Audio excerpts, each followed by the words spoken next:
Welcome to the church library. Draw up a chair and join us as we sort through these stacks of old books. I'm Marissa Burt. And I'm Kelsey McGinnis. And here in the church library, we host conversations about popular Christian books. This season, we are dusting off Christian parenting resources. Our book, The Myth of Good Christian Parenting, How False Promises Betrayed a Generation of Evangelical Families, examines many of these books, the obscure, the bestsellers, the ones that still pop up in church parenting classes. Let's see what's on the bookshelves today. Marissa here. I am so glad you're thinking about joining us in the church library today. Before we get into today's conversation, I wanted to issue a content warning.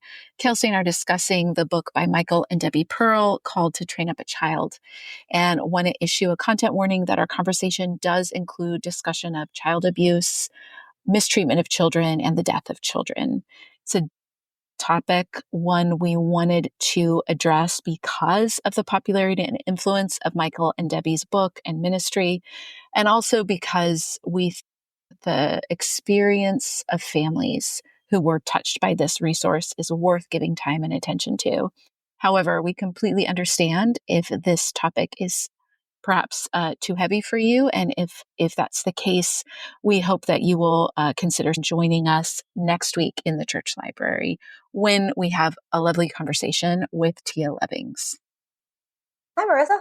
Hi, Kelsey. Good to see you. Good to see you too. I am surrounded by suitcases right now. My desk is in my room and my family leaves for Colorado tomorrow. And so I am kind of excited to talk with you. But it's also, as I look down, I'm surrounded by a sea of clothes. How are you doing? This is really what you want to be talking about on the way out the door to vacation. At least you'll have vacation. Yes. The other side. Yes, I'd rather do it now than like during vacation. Fair. Be preparing for it while on vacation. Yes. Oh, that's exciting. Yes. How are you? Good. Here we are, middle of July. Do not have vacation on the horizon, but that's okay. Really enjoying the slow rhythms of summer. I feel like we're fully into it now, enjoying those long days, enjoying not having a lot on the schedule day to day. Really happy about that. Yeah. Are you like I have to get out of the house every day with the kids during the summer, or are you like comfortable with unstructured summer? I could stay home for a month on end, probably. My husband's the opposite. Like one day at home and he is itching. So he is definitely the adventure one. Like when Fridays are usually my work day and it's one of our weekend days, and he will take them out on an adventure. So I am let's make memories at home person. So I love it. I love it. Where it's like, oh, we can play a board game, go out in the yard, like stuff like that. What about you? Are you an adventure person or a home person? No, I could be at home too, but my kids do like to get out and about. But luckily, this is the first like kid neighborhood summer that we've had. We have a lot of neighborhood kids. Yeah. So even when I don't want to go anywhere, they can like ride their bikes down the street to a friend's house or to the neighborhood park, or we have kids constantly here. So I don't necessarily have to go anywhere for them to have an adventure at this point, which is also really nice. So yeah. Okay, well, I would love to keep on catching up with you about summer rather than talk about the book that we are scheduled to talk about for today. So. Which is what? We are biting the bullet and doing To Train Up a Child by Michael and Debi Pearl. And this is not one anyone wants to read, but millions of parents have. So it's an important one to address. We heard from a lot of you about it. It's a really difficult read. And often when we sometimes we'll give the disclaimer around books, like critiquing these books, it's not to say there's nothing of merit in them with a few exceptions. This is one of those exceptions that it is a bad book all around from many perspectives. It's a manual for child abuse. It's an incredibly dangerous book. And yet it has influenced many families, and many parents employed the techniques in here. And it still continues to circulate. So we're going to talk about it. Yeah. Yeah. So this is one that if you see it in a little library or a Goodwill or something, you should grab it and then throw it away. So no one else accidentally finds it. That is one of these. Out of circulation. This is one of these books. And to be honest, I had never heard of this book before we started working on our book. It was just not one that I ever intersected with in any way. And so initially, as we started working on this book, I was not wanting us to overemphasize really fringe stuff, right? Like, I think it's really important for our work not to take really fringe material or ideas and treat it like it was like the mainstream or like these really that's what like most everyone was were using this book. Yeah. Right. So with this one, I was sort of like, is it even really worth engaging with? But then I realized how many people following our work were familiar with it. And I was totally shocked. Yeah. Yeah. I think in certain circles, it is incredibly well known. It was one of those that got passed around hand to hand a lot. And so once it found its niche in like the homeschooling circuit, in kind of the family conference circuit, I think it had a lot of cross-pollination with like IBLP people, ATI people.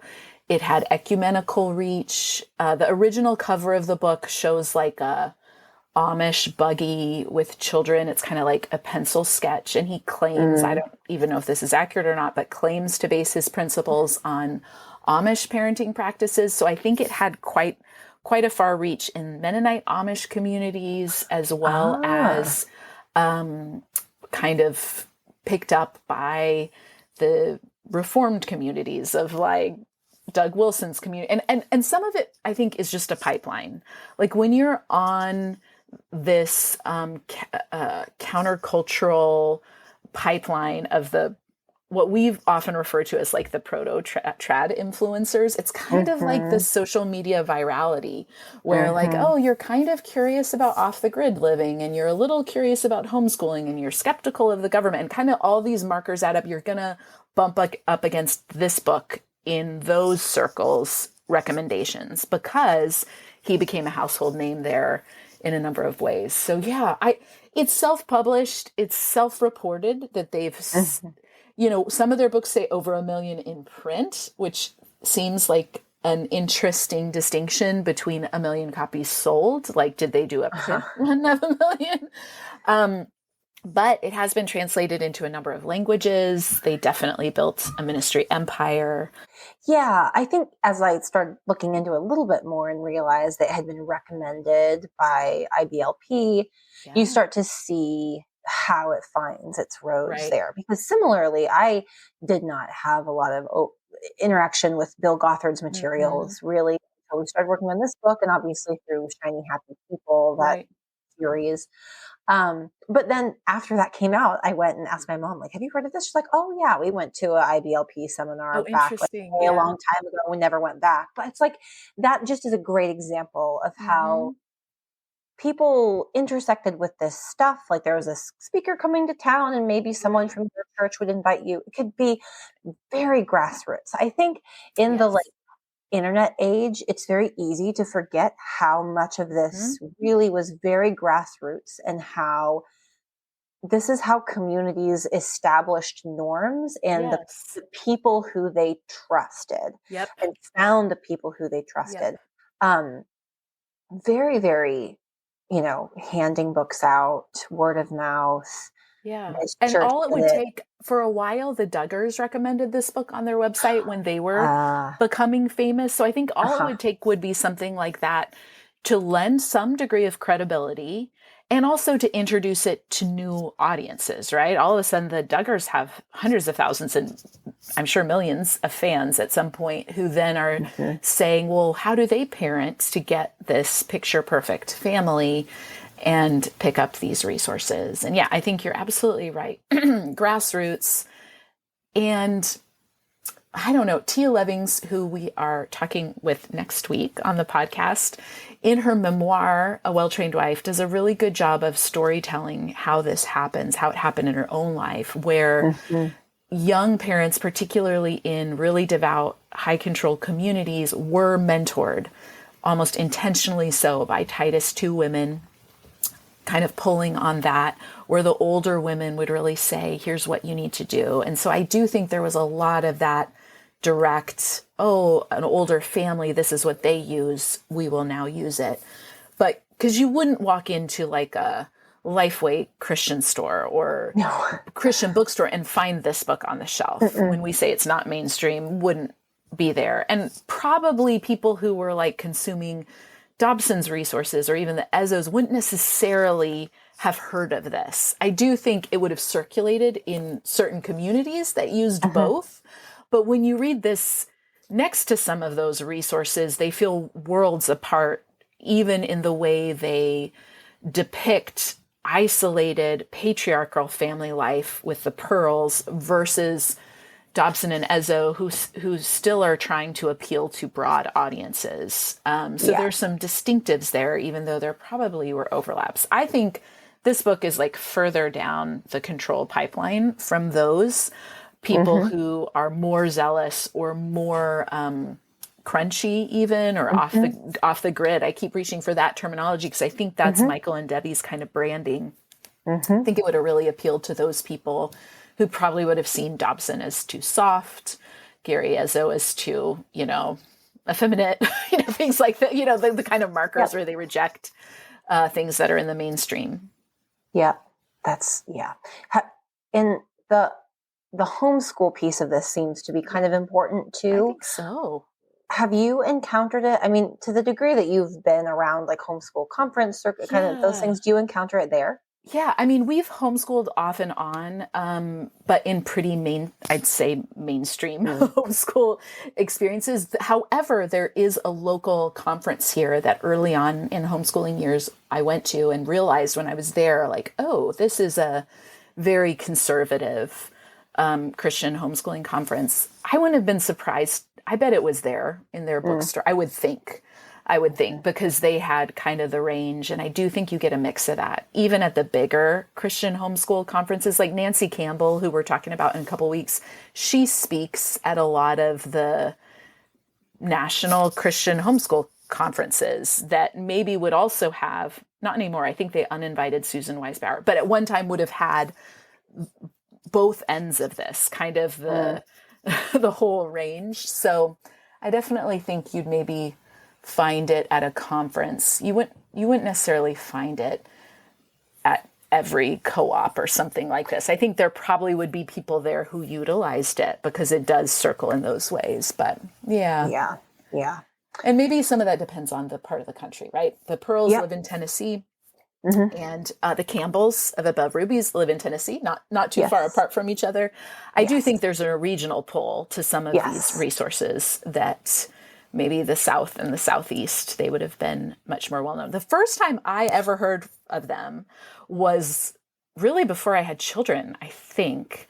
Another mom friend of mine had just had a baby and they went out to visit the Pearls to like learn from them. I guess at that time, this would have been early 2000s. I guess at that time they would have kind of open house for people to kind of come and like spend the weekend with them. I don't know if it was an official retreat or something like that. So I heard about, and I mean, I didn't have any context for it. I just kind of was like, okay. And then a few years later it was like, wait, what? That is where this is what they were involved in, so. Wow. Okay. That is interesting. And that was when we lived in the South. So yeah, I don't know. Okay. Good. Wow. Okay. So you mentioned that the original cover of this book has the Amish buggy with children in it. And so let's talk about the kind of like old timey vibes connection, or at least vibes that they're like trying to put into this book.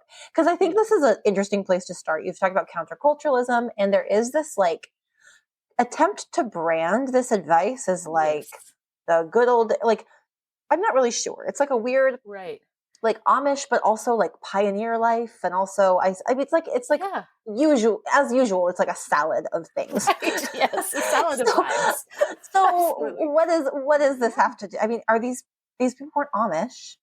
They weren't. If I'm vaguely remembering, I think they were neighbors with the Amish, or maybe even he lived with them as a young man for a time. That might be part of his story. I definitely think they claimed to be friends with a lot of Amish people in the book. Okay.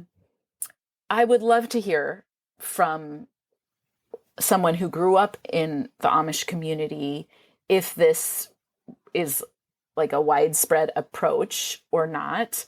I definitely know, I mean, there are survivors of abuse who have come out of the Amish community who name all kinds of child abuse. I do think that, whether they intended it to be or not, their appeal to that and their choice to put that on the cover was a really clever marketing choice, because there's something in the evangelical imagination that is captivated by the Amish idealization and dehumanization of the Amish people, of kind of like, this is the whole subgenre of Amish romance and Amish fiction that idealizes a impression of what is going on in Amish culture. And so I think it kind of indirectly pulled on that for people who might already be leaning that way, of like this desire for yesteryear, and not just in the way like Dobson or John Roseman do of like, we need to get back to what our grandparents did, but like real yesteryear of like, oh, totally separate from the world, like the way people did this 200 years ago or something. And it doesn't have to be accurate. It just has to pull on those aspirations, those myths of like, if I do this, maybe I can be connected to that idea in some way. So I think that was really clever of them to do, and probably part of what appealed to people outside of those communities. Made it be like, oh, I'm kind of curious to see what this could be about. Yeah.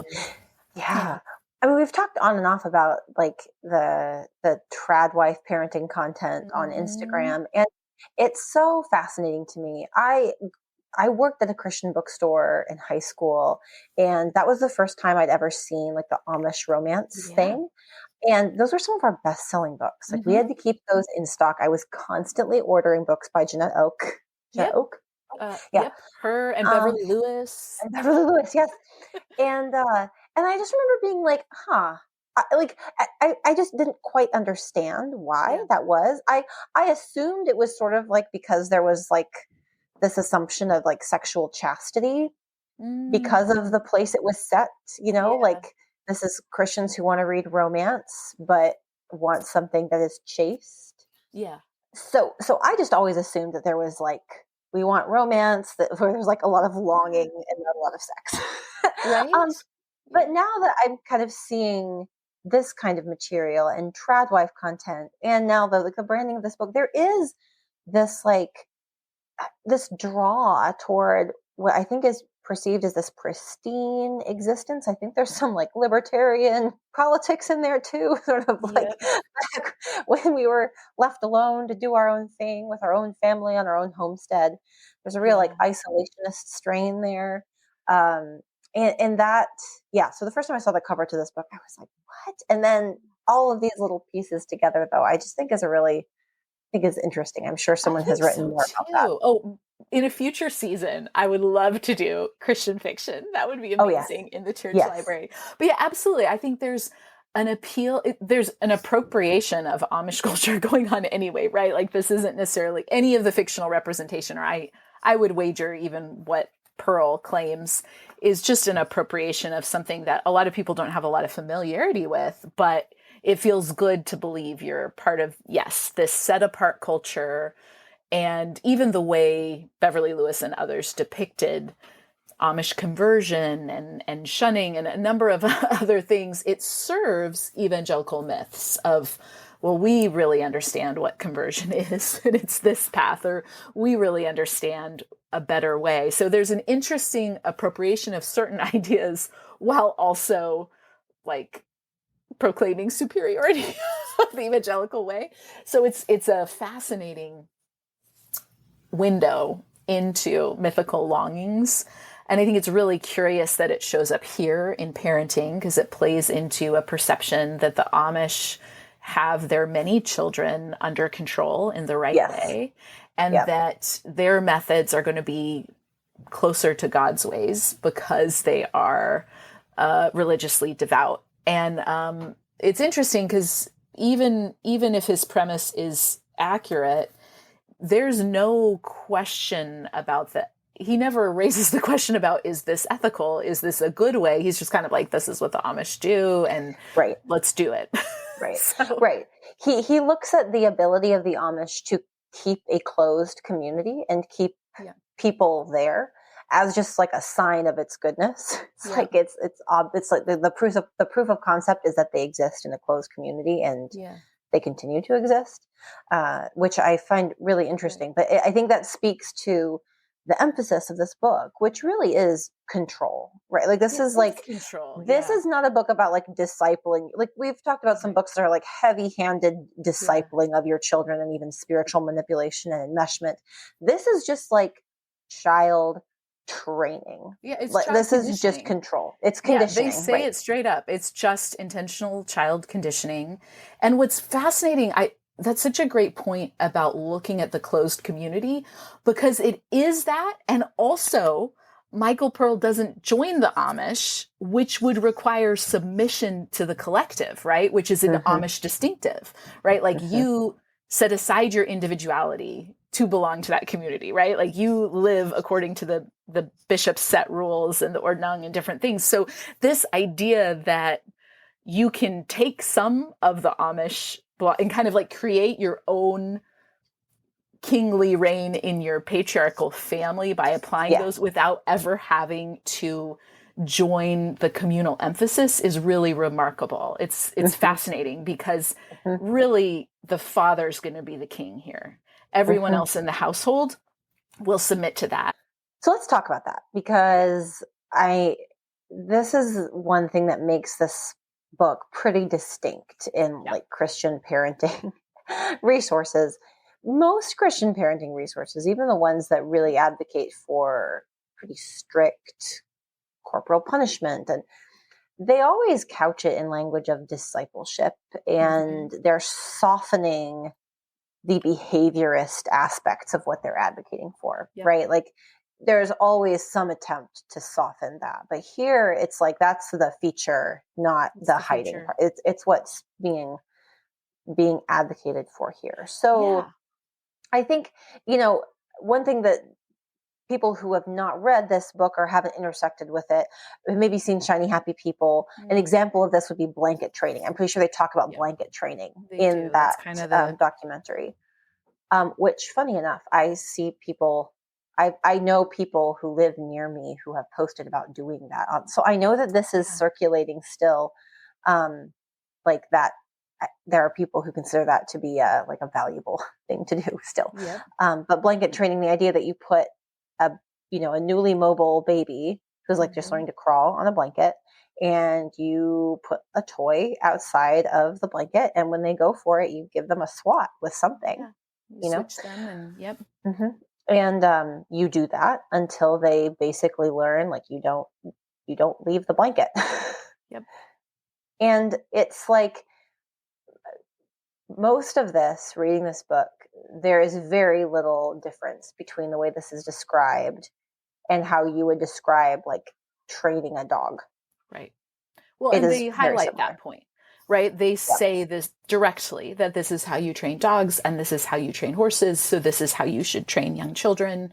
He has a whole chapter where he's like, this is how animals train their young, like by swatting them and biting them. So this is, I guess, natural is the point. It's so interesting because it's not like theology doesn't show up in this book. It does, but it's distinctive. Like, I don't think for all of this, Michael Pearl doesn't hold to total depravity. It's a whole hodgepodge of things, but he does talk about the humanity of infants in ways that a book like Shepherding a Child's Heart doesn't, where he says, like, look, an infant in utero is a full human being. I think he even uses that phrase. And he has a part where he kind of cautions parents not to heavily catechize their children. He says you can't make that choice for them. Like the most you can do is kind of make them the best behaved they can be in their natural state. So it's this strange mashup of an anthropology of children that does see them separately in a way some other resources can't, that does see that he does not hold them responsible for sin in infancy in the way Doug Wilson does or Vody does or other people do. But it's very subjective where he places that marker. Like he says they are in original sin, but they're not responsible for their sin until an age of accountability. But then where he goes with that is that parents are responsible for their sin, which is why parents need to condition them early to not do bad behavior. So in his words, you are conditioning children until the age of accountability, after which you are disciplining them. And he parses that out. However, the methods are kind of the same. However, you say it. Right. Again, it's judged on parental intent. While I'm swatting you as an infant, I'm switching you. And he does recommend tools. So switching is probably a good term, or beating is a good term, though he tries to make distinctions about that and say, well, it's not beating. It's like beating a drum, not like beating a human. I don't know. It's messed up. But like, right. It's just okay. I don't know what we're doing here anymore. But you're switching an infant, that's to condition them. And then when it crosses the line, then it can come with punishment, and you're maybe verbally reproving them, which has the effect, because the book is filled with awful kind of nightmarish anecdotes that are delivered in this really cool, calm, cool way, which really has the odd effect of that translating into real life. Like he gives numerous examples of his wife, Debi, training other people's kids when they're visiting. So like other people are visiting and their toddler is fussing. And so Debi steps in and starts hitting them, in different ways.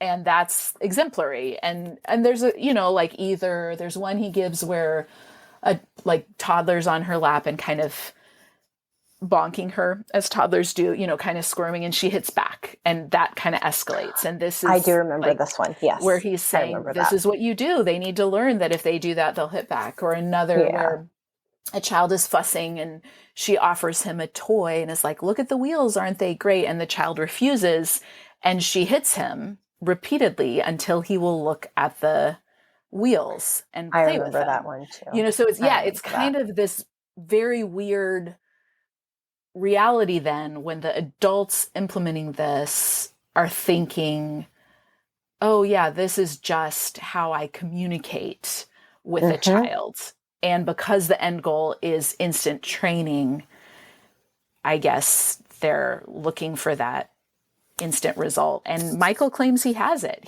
When he's writing this book, he says he can still snap his fingers and his adult children will exit without question.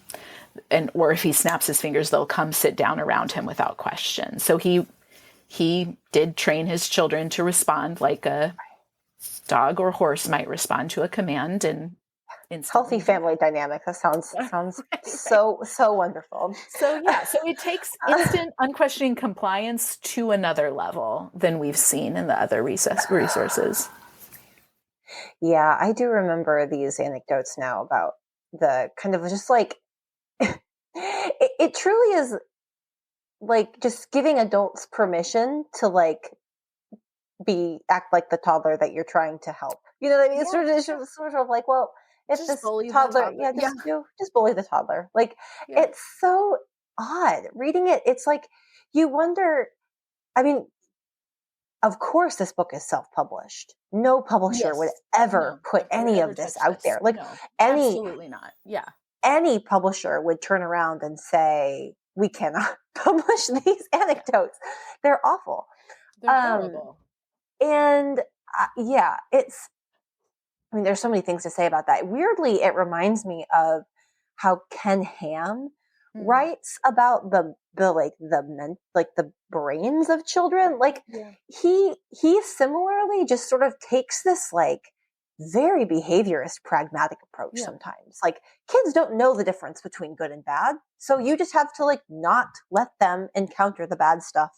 And you have to train them so that their immediate response to anything is one of these rote responses. Right. Because they don't know. They don't know any. They can't tell the difference. They can't tell what's good. They can't tell what's bad. It's this like real lean into children are basically animals. Yes. So they are not morally culpable. They have no moral agency. It's like it lacks the like spiritual manipulation that you see with Ted Tripp, but it's still disturbing. Oh yeah, yeah. And you know, I'm not saying it's any better, but it is like it does strike me as less manipulative and just, sort of baldly authoritarian to just say, your children need to obey you. Here's how you get them to obey you through behaviorist means. And with like very little kind of like backbends and acrobatics to try to make that make theological sense. Well, and I did hear from a couple of people this week, because I asked a question of like, what might people be interested in us touching on in this conversation, whose parents had used a couple different methods. And interestingly, I mean, no one was like, I'm really thankful my parents used this method or something. So don't hear what I'm not saying. But a few of them did note that difference, that in some ways, as awful as this was, it was less heavy than when their parent switched to shepherding a child's heart.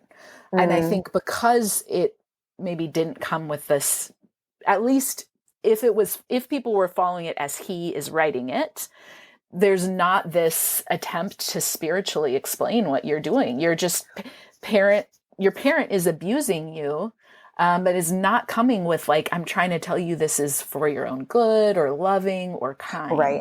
Right. I'm going to help you figure out what idol you're worshiping right now. You know, like what idol is my toddler worshiping? No, it's just like my toddler is disobeying me. I'm going to hit my toddler, which is horrifying. Don't get me wrong. It's horrifying, but it doesn't come with the extra layer of my toddler disobeying me. They are idolatrous in their heart. And I need to show them. Exactly. That being said, I think there were plenty of devout people who used multiple methods and combined the pearls techniques with religious language, as we'll see when we talk about some of the horrific places this went with families. But I think for many, it maybe was this very animal-like training. And he gives examples. It's not just hitting children, switching children, beating children. It is like he gives examples of they live on a property with a pond, and with every one of his kids, he threw the baby in and like let them kind of struggle until they were like had enough fear of the water and not being able to breathe, that then he would pull them out and kind of be like, don't go near the pond, as a way of teaching them not to. And he kind of presents this as exemplary of this is how you teach real life lessons. So I think, I don't know if people reading this, if he kind of in real life had a kind of charisma that kind of cast a spell over people. It kind of feels like that. Like it had to have something, because why do you think, I know we can't know for everyone, but why do you think any parent continued reading this and tried to apply? What kind of myths do you think he was appealing to? We've talked a little bit about this, like Amish, back to the land, like do it your own way. What other myths do you think he really managed to ensnare people with? I mean, I was so surprised when I learned that this book was written in the 90s. I think that's meaningful. Like, I think that he's writing and circulating in homeschool circles in the 90s. The kind of cultural panic around like teenage behavior, grunge culture, I think there, Interesting. We're talking about like kind of satanic panic years in the wake of that. I think that has something to do with it. I think like parents who are looking around and panicking and wanted an excuse to do something more extreme would have found that here. But I mean, beyond that, I kind of similarly to you, it's not well written, first of all. Like it's not, there's nothing in like at least the version that I read as we were working on, I found it really puzzling. I've never seen him speak. I've never heard him speak. I don't know. But similarly to you, I think there must have been either enough like goodwill in communities that were circulating. It must have come with some kind of advice or some kind of, I don't know. I don't even know what, because on reading it, I found it really puzzling because it's coming out in the 90s. People had access to other kinds of resources. Babywise was out there. Yeah. I don't fully understand the relationship between this and Babywise, but the fact that they come out pretty close together, I think also says something about parents looking for a reason and a method to use more physical authoritarian methods for parenting. Yeah, that's an interesting point, because for the Babywise people, a big push was against attachment parenting. So it could very well be reactionary to that showing up in Christian circles. And so this became kind of an unapologetic authoritarian voice that I think can be really appealing to certain people. I think people who come from an abusive background, that feels right to hear someone, or people who have abusive tendencies themselves, like here's someone greenlighting that. Or again, as always, we're saying, I think new converts were particularly vulnerable to stuff like this because it can be appealing to feel like you're doing something really extreme and not nominally Christian, or something like this is the real Christianity, the appeal of fundamentalism. But that's interesting to think about as a pushback to attachment parenting and what's perceived as the feminine influence versus, because Pearl is also a strong patriarch, right? They also wrote the awful book, Created to be His Helpmeet, for wives. And so he is a patriarch through and through in extreme ways. And so maybe that piece was attractive. I kind of wonder if in the same way we see some people being drawn into some of the more extreme theobros, and it feels kind of puzzling, like, why would anyone follow this person who's building a social media empire kind of like from their congregation of 20, what is going on? And I think there can be a desire to be part of the contrary, loudmouth, not afraid to say the offensive thing dynamic. And then this is also the years leading up to Y2K too. I mean, maybe he caught some people there because that was significant. I mean, I was a young adult at that time. I remember it. And I had friends whose parents, were buying land other places. And these were like mainstream people who were buying land off the grid and things like that. So perhaps there was a little bit of that. I have seen, unfortunately, clips of him on YouTube, and it's disturbing. I think it's troubling to hear him and his wife talk, which is why I use the words enchantment or under a spell, not because I think it gives people a pass who bought into this, but it feels like there was something very specific about who he managed to draw in, because I don't know. It's scary, I think, to listen to him and see. And he had a little stuffed doll child that he would bring up and show how to spank from the stage. I mean, just really troubling. So maybe exploiting people's wounded places or, things that are amiss inside them. I don't really know. I don't know. And then maybe there's just a number of people who are frustrated. These circulated a lot in Quiverful, so maybe had a lot of children that they were expected to have obeying. And he makes a lot of promises that kind of, I think, probably feel good to that parental desire to just have your kid leave you alone, right? Like at one point he talks about training your child to go down for nap time without fussing. And even if they don't sleep, to learn to lie there and be still. And I wrote it out, and I wish I can find it. He paints this kind of like, wouldn't it be great if you could do this for your children? And he says, this is on page 115. Think of it. Children who never beg, whine, or cry for anything. We have raised 5 wineless children. Think of the convenience of being able to lay your children down and say nap time and then lie down yourself, knowing that they will all be lying quietly in bed when you awake.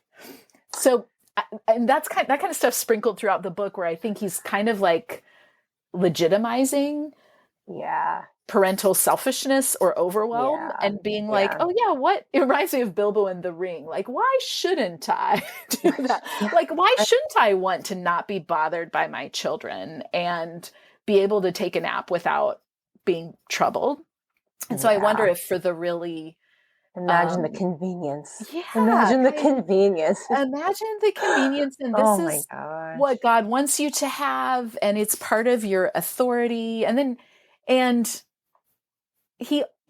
I think, as always with these resources, when you read between the lines, you see assumptions about the community and the readers. Like, he has a whole chapter addressed to parents on like what to do if you find yourself not liking your children.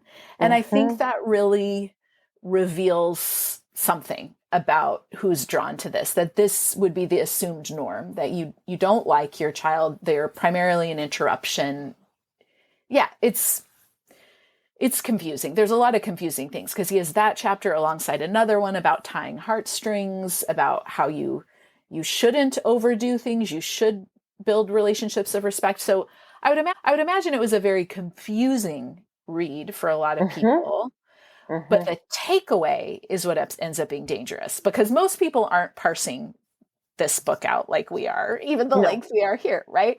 They're reading it. They're getting a whole hodgepodge of anecdotes, Christian word salad, authoritarian things, appeals to authority, like countercultural stuff. And the takeaway is condition your children through corporal punishment, and then discipline your children through corporal punishment. And that's good and godly. God wants you to do that. Yeah, God wants you to do that. Yeah. At one point he says, like, I can't remember the page number, but I wrote down the quote because I came across it in an old article from Salon.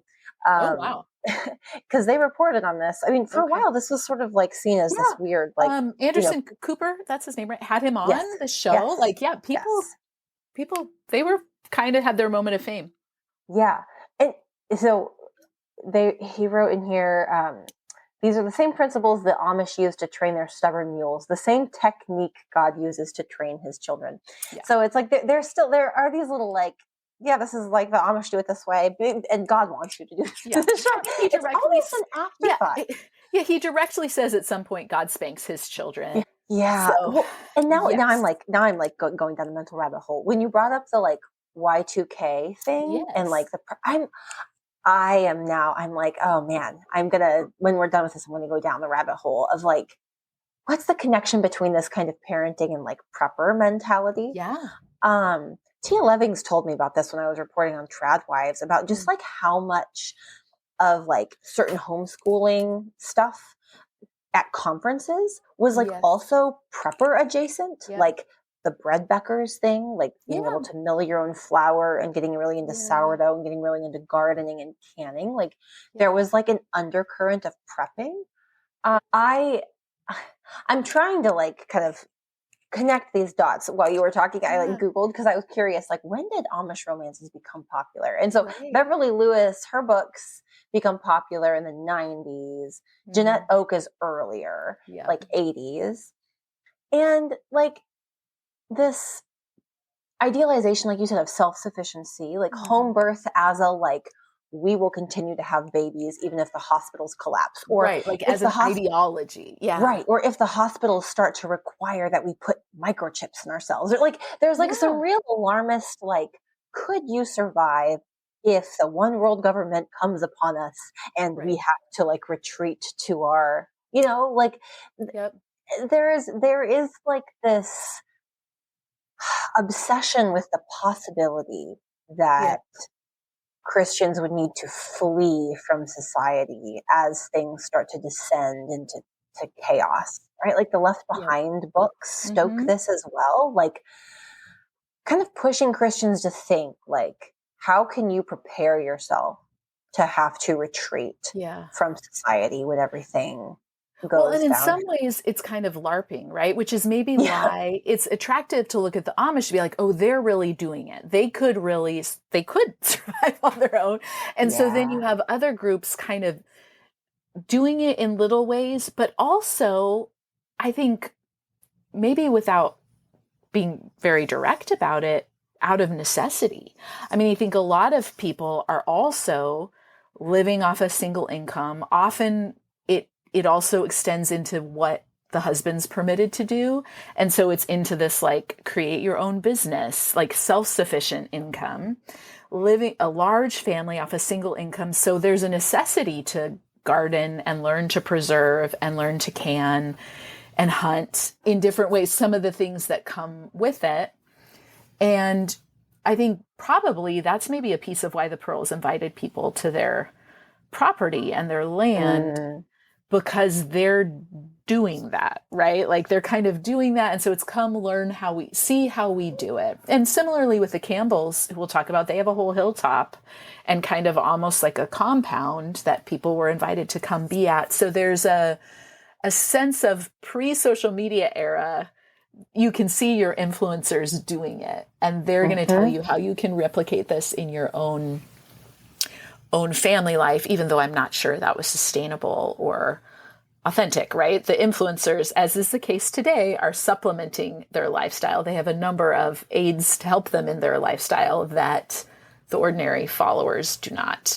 Yeah. I mean, I think like sometimes when I read books like this, I just think like, in the same way that there are all these anecdotes that come up over and over again, like if you don't train your child to be instantly obedient, they're going to run into the street and they're going to die. Or you're going to be somewhere and there's going to be a poisonous snake and it's going to kill your child because they didn't listen to you.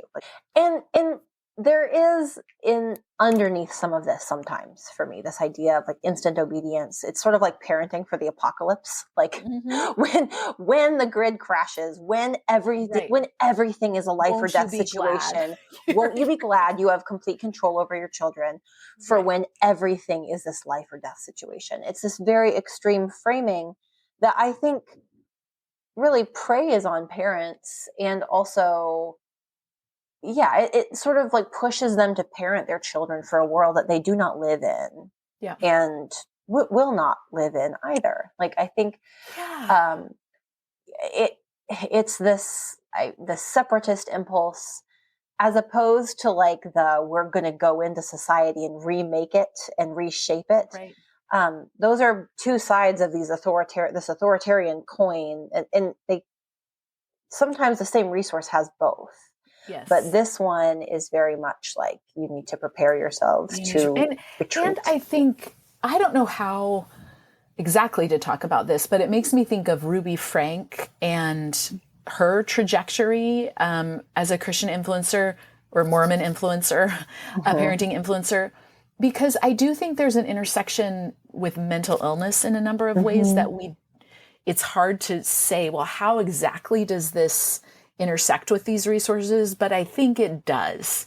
And then you have people with increasing paranoia, or like in Ruby's instance, she begins to think there's like demonic activity in her. And you put in all these ingredients, the isolation, the paranoia, maybe someone who's mentally fragile in different ways. And then you end up at this place where you have conditioned parents using these principles to not see their children as human beings in any sense, and to see like the project that they're working toward as paramount, like whether that's cleansing he talks about spanking as being atoning in direct terms. Like sometimes we talk about the implication in other resources, but here he is directly saying that it is atoning for children. Like he says, if you don't spank, you're creating modern day Nazis. Like the extremist language, when you put that in the hands of a overwhelmed parent or a mentally ill parent, is insanely dangerous. It's all dangerous. It created a really toxic combination that was horrible. Yeah. And I think even like, neither of us are mental health professionals, but, so I don't want to speculate too much about the role of mental health in all of this. But I think even for parents who have their own trauma from growing up, if they grew up in households where they have not, being triggered by your children is a very real thing. And for people who are not prepared for that, having someone feed you, like, you should be angry. You can force your child to be compliant, you can hit your child, is or can be a really destructive thing. Because for a parent who's really, really struggling, it can just feel like I have to do I have to do something. And I think that can be really, really dangerous. It can be, and it repeats. There's a couple instances he gives in this book of his children. There's one, I think, where he talks about his 9 and 11-year-old daughters were visiting another family, and the 7-month-old was, quote, failing to get his way, quote, and screaming. And so the children recommended switching to the other family in kind of like this matter-of-fact way, and being like, if he's old enough to rebel, he's old enough to be switched.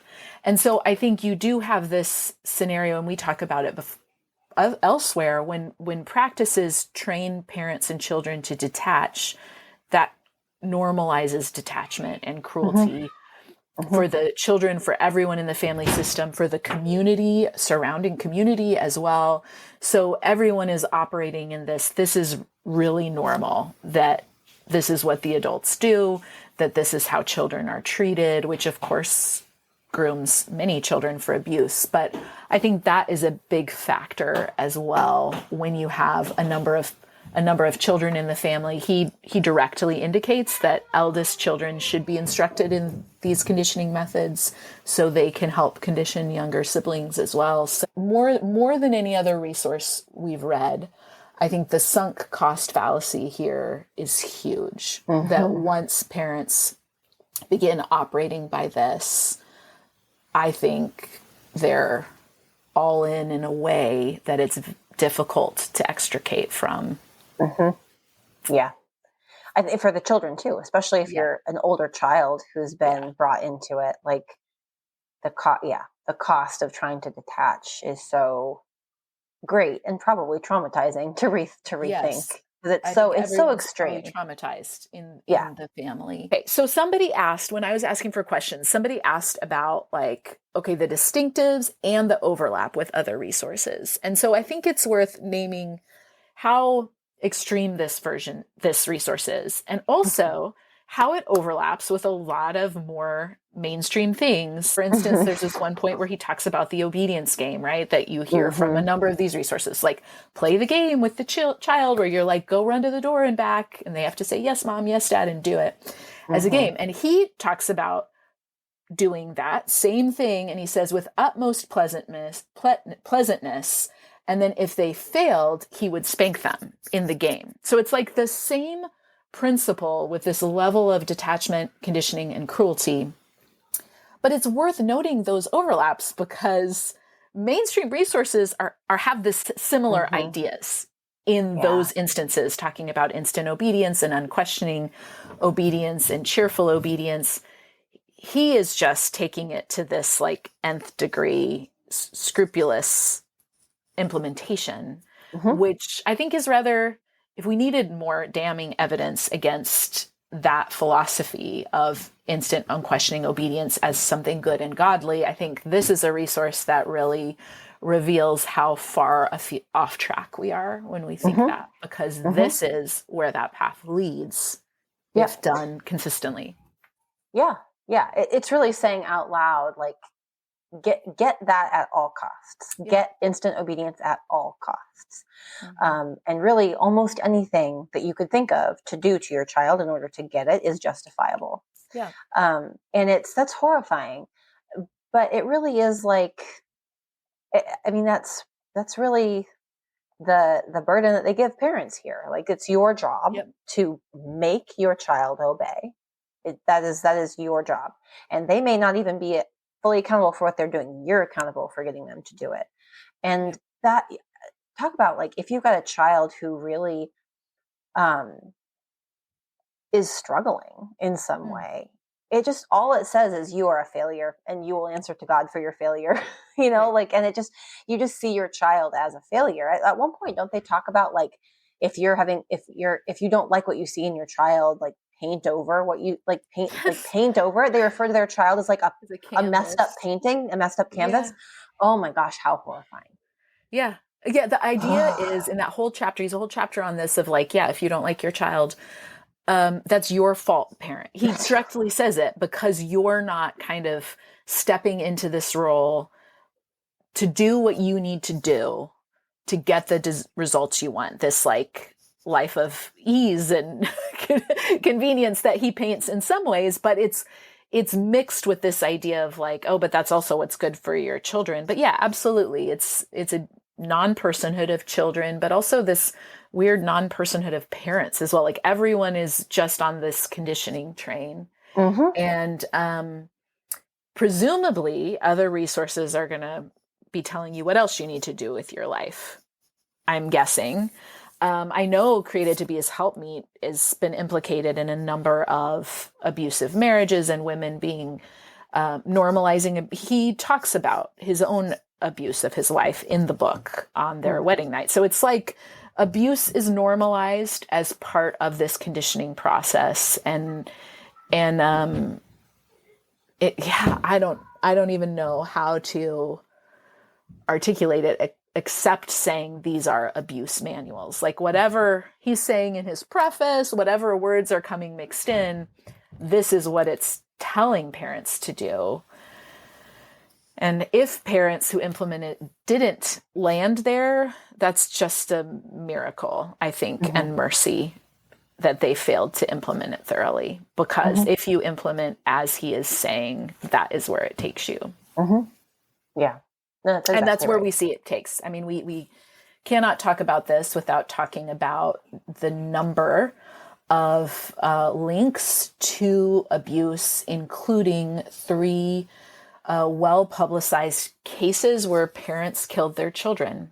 Yeah. Sean Paddock, Hannah Grace Rose Williams, and Lydia Schatz were all children killed by parents who were implementing disciplinary measures found in this book. And in a couple of the court cases, the expert witnesses, the physician and these prosecuting attorneys, I think, said this was one of the most horrifying books they had read, and they directly implicated this book because the parents, when they were interviewed, were talking about utilizing these measures. And as we've talked about in other places, when this is the recipe you give parents, the only tool is escalation when it doesn't work. And that is what happened in these families. And it didn't work. And also, it had taught parents to completely dehumanize their children. And that's the Ruby Frank kind of mental illness aspect where they begin to see their children, you know, when you read the interviews with the parents, as like tainted, sinful humans who need this kind of training to get it out of them. And it just leads to these evil places, the murder of children. I mean, how do we even begin to talk about that? I want to name these children's name because I can't imagine the kind of abuse they endured leading up to that point. It's unthinkable. It's horrific. And I think the Christian community needs to reckon with it collectively. Yeah. And it is part of the legacy of talking about children and obedience in the way that these resources have been talking about them for 50 years now. And framing it as this thing that parents must get from their children, and this thing that God is asking them to do. Like, I think there is this, when you hold fast to this idea that in the Bible, God is through the Bible, God is commanding parents to hit their children. You end up here, you know, like not that every parent who has spanked has ended up here, but you certainly can. And it enables this sort of thing. Yeah. And it's not very many steps away from that though. Like God has commanded me to get obedience from my children by hitting my children. Right. What happens when I don't get obedience from them right away? What happens? I just keep on doing that. Right. And it's this tool that people hold on to so tightly. I think we've seen that over the past months, as you especially have been posting about the Rod verses and influencers now who are kind of doubling down, in some cases sort of newly talking about corporal punishment, introducing these ideas to a new generation of parents. Yeah, it's so reckless.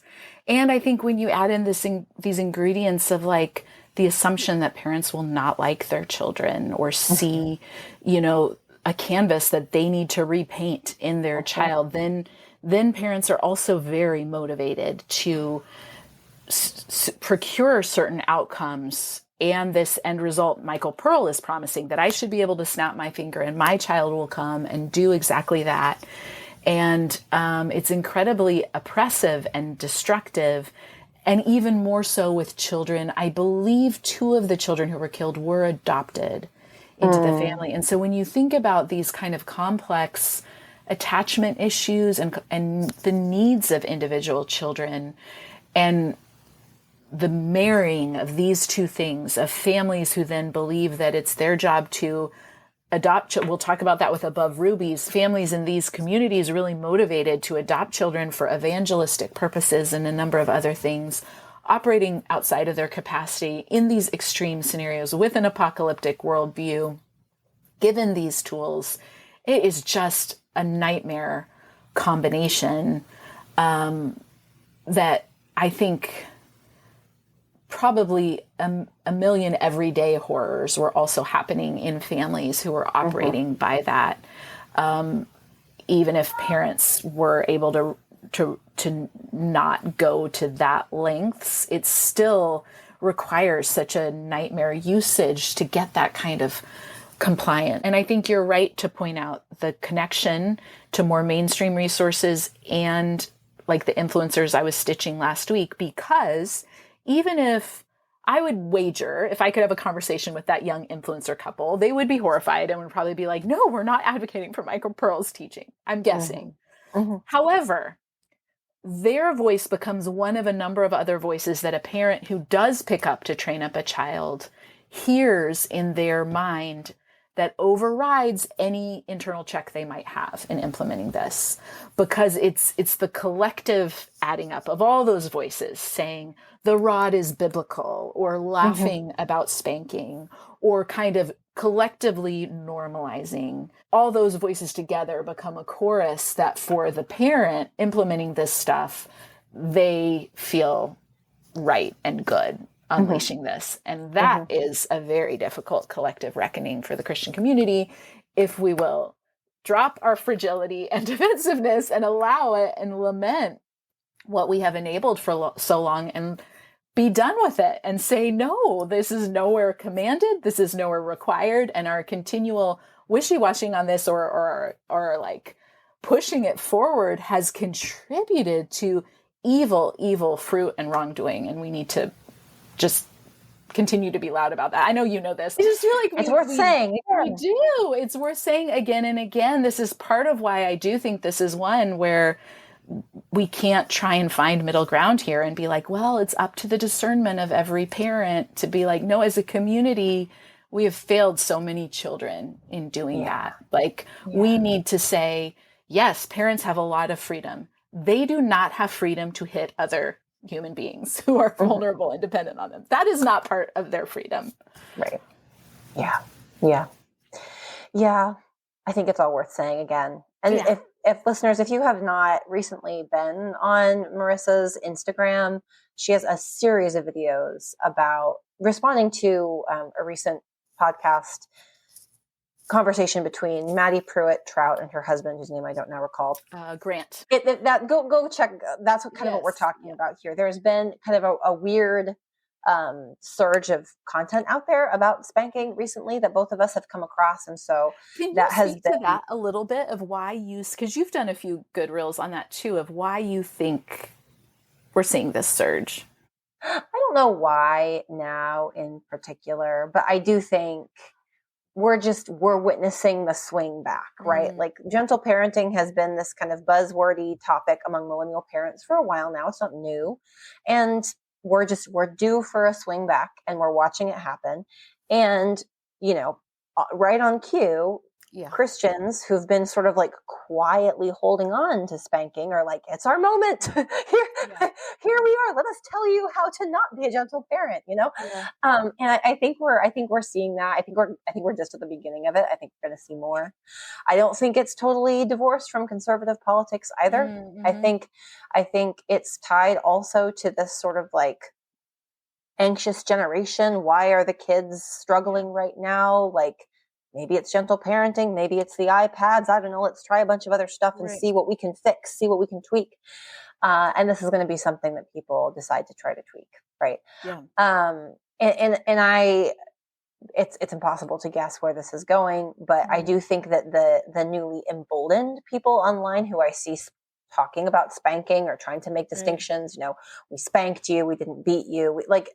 You'll see all these different things, all these different distinctions that Christian influencers and leaders are trying to make right now. But I think we're going to see, even like someone like you stitched a couple weeks ago, Justin Whitmell Early, the author of Habits of the Household, him kind of openly saying on social media, I can't imagine parenting 4 boys without spanking.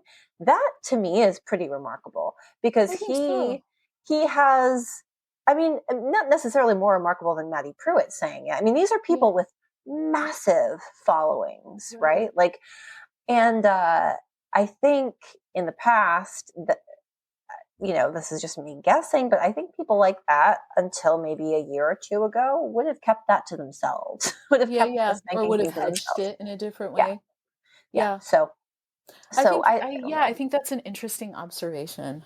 So we'll see. But if all of that, listeners, is sort of like you're not quite sure, go on both of our Instagrams. There you can go see the videos that we're talking about. When I'm posting the show notes, I may link to a couple of the ones we've mentioned here. The last thing worth noting, I think, is that Michael Pearl kind of identifies some of that. He re-released a new edition of this book in 2014. He said he didn't make many changes to it, but he did add a chapter addressing pushback. And I think he got his moment of fame after one of the parents killed their children and the trial was publicized. He was invited on Anderson Cooper. He was invited on these different shows and kind of tripled down on why spanking is good. He said, no, I don't advocate for that. I advocate for the right way to spank, right? This subjective measure. Anyway, he put in a chapter in his book kind of rounding up his quote unquote evidence for his perceived attacks on traditional parenting and why his methods were justified. And